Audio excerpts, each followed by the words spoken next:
Hey guys, Dr. Caffery here. Today I want to talk to you about premenstrual syndrome. Premenstrual syndrome being the physical, psychological, and behavioral changes that occur prior to menstruation. So what causes this? A significant contributor is oftentimes inadequate progesterone production. And what causes inadequate progesterone production? Well, stress. Chronic stress is a significant contributor for many individuals. So when you have chronic stress, it can cause dysregulation of your brain adrenal stress responses. This is called HPA axis dysregulation. It just stands for hypothalamic pituitary adrenal, that's our stress glands, axis dysregulation. So with dysregulation or chronic stress and dysregulation of our stress responses, what will happen is we will shunt our progesterone resources directly downstream into cortisol. So progesterone is directly upstream to cortisol. So if the body's in a chronic state of stress, you will shuttle that progesterone downstream into cortisol production, leaving you in a progesterone deficient state. So what can we do about it? Well, psycho-emotional stressors can be a big contributor. So if you have psycho-emotional stressors in your life and you can do things to modify or cope with those better, that can be helpful. If it's things that you cannot change, then improving the ability of your body to cope with that situation can be helpful. Just general things like physical exercise and getting adequate sleep and eating a healthy diet, deep breathing techniques, sometimes the use of herbal adaptogens like ashwagandha and Panax ginseng and Redalia and holy basil. These can help with coping with stress, stress modulation.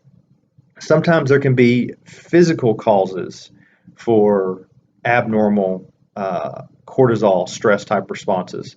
And in the case of low cortisol responses, we can have things like chronic viral infections, autoimmune conditions. A lot of times autoimmune conditions cause the immune system to polarize in such a way that it will dampen or suppress cortisol production.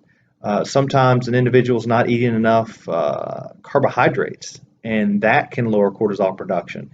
Sometimes there's underlying neurochemical or neurological brain imbalances that can contribute to low cortisol production. What about high cortisol states? Well, a lot of times that's associated with inflammation. So in anything that causes inflammation, that could be a vitamin D deficiency, that could be a food sensitivity, that could be hyperpermeability or leakiness in our gut. So if you have insulin resistance, which is where your blood sugar and your insulin levels are too high, that's something that could contribute to high cortisol states. You may not be diabetic or even pre-diabetic, you may just have early insulin resistance contributing to high cortisol, which is stealing your progesterone resources.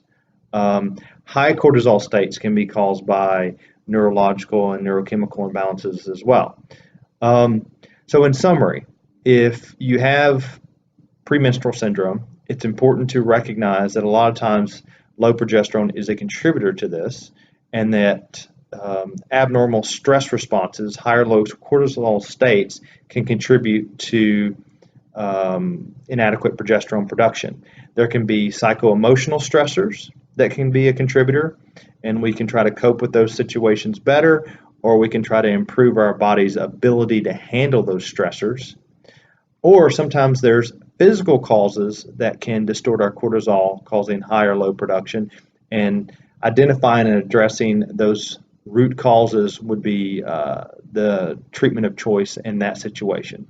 So in closing, if you have premenstrual syndrome, it's important for you to work with a doctor that understands that HPA axis dysregulation, stress, chronic stress responses can be a significant contributor, and you need to identify if you have that mechanism and then identify what the root behind what's causing that mechanism is and address those things.